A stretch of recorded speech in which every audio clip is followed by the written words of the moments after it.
Hey Dynamo Nation, what's going on? My name is James. Thank you for joining me on this episode today. If you're new to the channel, new to Dynamo Nation, welcome. I appreciate you being here. If you're not subscribed, please take a moment to hit that subscribe button. Definitely helps out the channel, helps me to pump out more Dynasty content like this. And before we get into today's episode, I want to let everyone know we do now have a Twitter and a Patreon set up. I know a lot of you have been asking.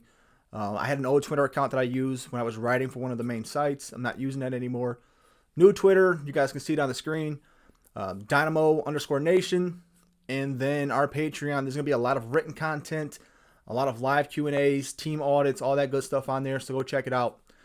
With that out of the way, let's talk about today's episode, and we are talking about points per target for our wide receivers.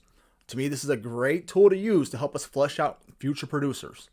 And if you're not familiar with this term, I'm going to throw the first slide up. You can take a look. Points per target is just a basic term.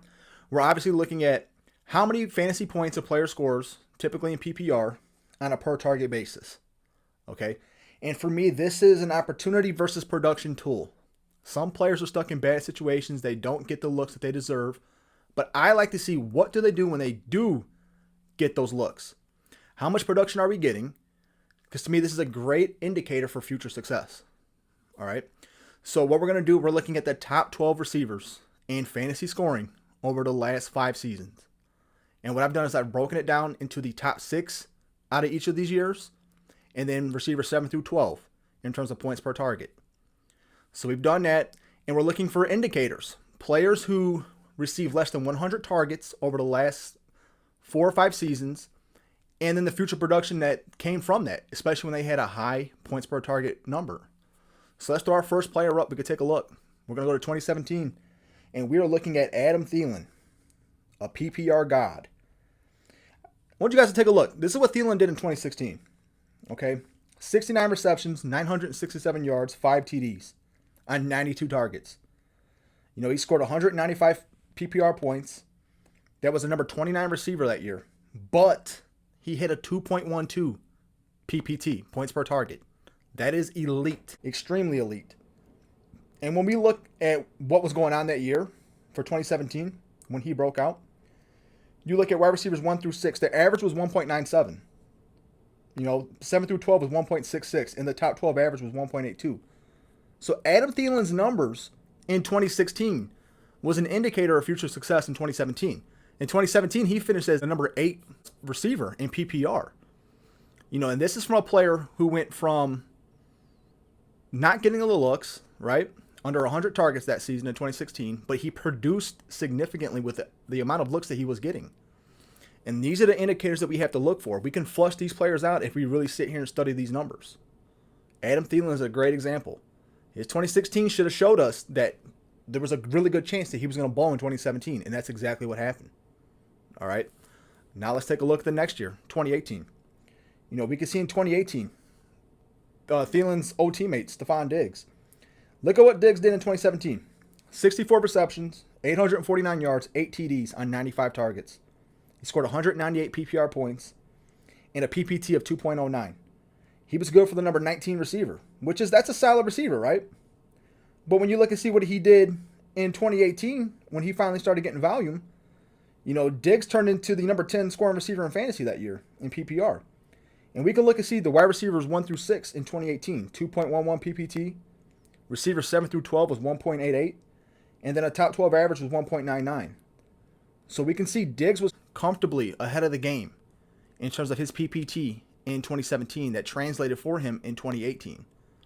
And this is what we're looking for. There's players every single year that this happens to. And the target number that we're looking for in terms of targets is 100. That's the cutoff mark. You're not going to see one player on this list that had more than 100 targets, 100 or above. They're not on this list. Everyone that you're going to be seeing is going to be below that. And there's a reason for it. That's where all the value is at. Imagine Diggs before he popped off. Diggs was considered a solid wide receiver 2. Nothing great, nothing special in those first couple seasons. And then his PPT was showing me that he was on the trajectory for stardom. That's when I traded for Diggs in most of my leagues, and he started to blow up into a top 5 or 6 yearly Dynasty wide receiver in terms of scoring in a PPR format. All right, so let's keep it moving. Let's take a look at the next one. Our next is going to be DJ Moore. And this is going to be 2018 is the season we're going to look at for DJ Moore. That was his rookie year. 55 receptions, 788 yards, 2 touchdowns on 82 targets. 157 points in PPR. And he had a 191 PPT, which is really good. But he was the number 36 wide receiver. Okay? And if you look at the stats in 2019 for PPT, 1 through 6 was averaging 2.10 PPT. Wide receiver 7 through 12, it was 1.73. And then a top 12 average was 1.90. So with DJ Moore in 2018 showing us that he was capable, 1.91 PPT is an elite number. That's a really high upside number. And DJ Moore in 2018 as a rookie was wide receiver 36 in a PPR format, right? With 82 targets. What happened year 2? We could see year 2, obviously he got more volume. Those numbers went up. He still produced, and he finished as a top 16 wide receiver. And this was coming off his rookie season, right? We still don't know where this player is going to be. Obviously, in most one quarterback leagues, he was a first-round pick, back into the first round. But still, he put up wide receiver 3 numbers. We didn't know where he was going to be. And look what happened. Turned into a rock-solid wide receiver 2 for the last few years. And this is another indicator of the PPT. All right, let's keep it going. Our next player here, we're going to be looking at Calvin Ridley. Calvin Ridley, the same deal. For the first couple of seasons of Ridley's career, he was putting up touchdowns, but he was kind of right there in the middle. Didn't know where he was going to be. Ridley in 2019, 63 receptions, 866 yards, 7 TDs, 93 targets, 197 points, and a 2.12 PPT. Dingy dingy, that's an elite number. That's what we're looking for. But he was the number 19 scoring receiver that year, right? So that's 2019. Fast forward to 2020, and you can see what the receivers were doing. 2.33 PPT for the top 6, a 1.93 for receivers 7 through 12, and then a 2.13 average. Really was doing that the year prior, his PPT average. And really went from the number 19 scoring receiver in 2019 to the number 5 scoring receiver in 2020. And his 2019 PPT was the indicator for that success. We knew that he was producing with the volume that he was getting. We knew it then. We didn't take advantage of it. And the moment that he got the volume, what happened? He absolutely blew up. Went nuclear. And these are the numbers that we're looking for. Let's move to the next one. You can see here, Deebo Samuel. You guys know I like Deebo Samuel. And there's a couple things about Deebo I'm going to cover right here. Okay, so Deebo's 2020 stats are not going to look great. He was hurt most of the year. 33 receptions, 391 yards, 1 TD on 44 targets. Only 80 points in PPR. And he had a 1.84 PPT. Deebo was the number 96 receiver in 2020 based on that injury. The thing about Deebo, though, that we have to remember is in 2019, he was healthier. Deebo scored 2.33 PPT in 2019. Absolutely insane. And we can see right now in 2021, wide receivers 1 through 6, the average was 2.33. 7 through 12 was 1.93. And then the top 12 average was 2.13. Deebo was ahead of the game. Deebo's numbers in 2019 was an indicator for me that he was going to blow up. He got hurt in 2020, and he came right back. Deebo's numbers are hard to factor in, though, because of all the touches he gets on the ground. He scored like 8 TDs this year on the ground. But even when he wasn't getting that TD work, that's why I included 2019 in the graph here, he was still putting up elite numbers. But that's why I wanted to show you 2019, before he really got going on the ground game in San Fran like he did this year. I think he had like 2 or 3 touchdowns in 2019 on the ground. But and that's just some minimal production, he still was putting up 2.33 points per target, which is insane. Deebo's an elite player. He's a playmaker. And that's the kind of players that we want on our team. All right. And if you were paying attention to PPT back in 2019, that was a really good indicator. Let's go get Deebo Samuel now. It really was. So let's throw our next one up. I want you guys to take a look at this. And these are the averages, okay? These are the bottom 6 wide receivers averaged over the last 5 seasons. That PPT was a 1.79, okay? For that 1.79, there was 15 receivers that scored 1.79 or below during that time frame. Only 5 out of 15 were wide receiver 1s the following season, so 33%. Now let's take a look at our top 6 wide receivers averaged out over the last 5 years. So the average there was 2.17 points per target. We only had 9 samples, but 6 of those 9 finished as a wide receiver 1 the following year, so 67%. right? So 1.79 and below, you had a 33%, and then the 2.17 and above, you had a 67% chance of a repeat. But 1.69 is going to be our cutoff. For the 1.69, there was 5 samples of players who scored 1.69 points or less that finished in the top 12 in scoring in PPR over the last 5 seasons. And out of all 5 of those, not one of those players finished as a wide receiver 1 the next season. And why am I bringing this up? Obviously, this is what we're looking for. This is what we're interested in. These are the numbers. These are the metrics. Nothing's going to be perfect, but this is a guide.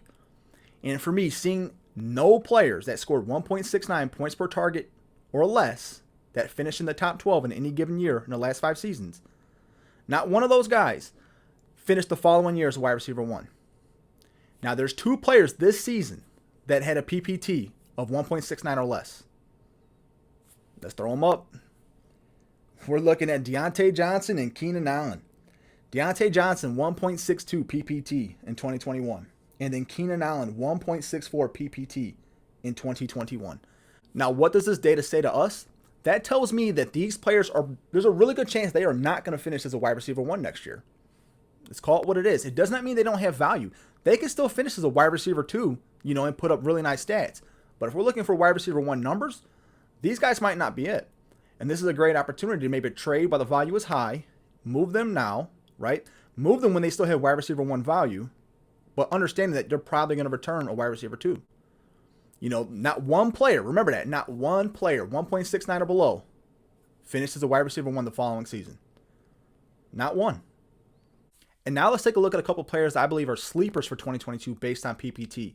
But before we get into that, shout out to Peter Thompson. You got it right, buddy. You got it right. You got the poll question right. So let's take a look. You can see right away, Kendrick Bourne, Gabriel Davis are both sleepers for me in 2022 based on PPT.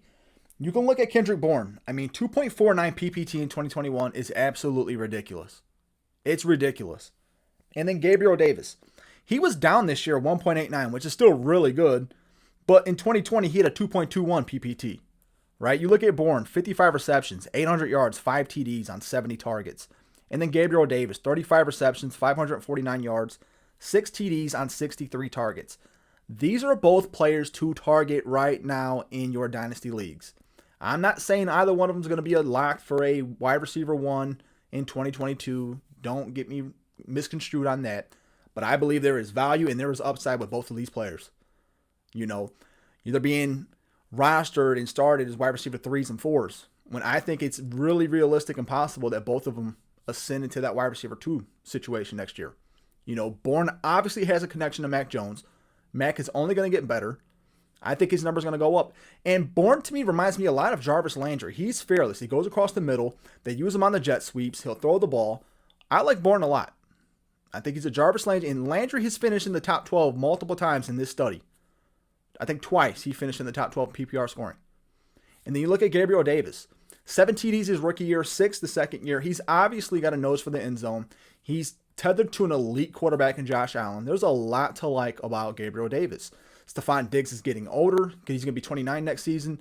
Gabriel Davis has a chance to ascend and ascend quickly. So these are both sleepers based on the PPT that I would be targeting right now, which I am targeting right now in most of my leagues. If I don't have them, I'm trying to get them. I was in on Kendrick Bourne earlier in the season. Gabriel Davis doing this study has I liked him, but this has completely changed my perspective on him. Gabriel Davis, to me, is somebody to go get. So that's going to be it, Dynamo Nation. That's the video. If you like this type of content, you guys know what to do. Hit that subscribe button. I'm trying to put stuff out that's different for you guys. Anyone can sit down, and eventually I'll get to it. The Dynasty rookie mocks, stuff like that. To me, that stuff is just easy. And this is early January, and we're doing that stuff right now. I could do it. If you guys want it, I'll put stuff out like that, but I would rather get to some meat and potatoes versus taking these layups like a lot of people do. So that's it. If you guys like this stuff, remember, hit that subscribe button, like, comment. Really appreciate it. And don't forget, check out the Patreon and the Twitter. I'm going to be active on there as well. So, all right, Dynamo Nation, let's get it. You guys have a great week. Stay safe. I'll see you next time.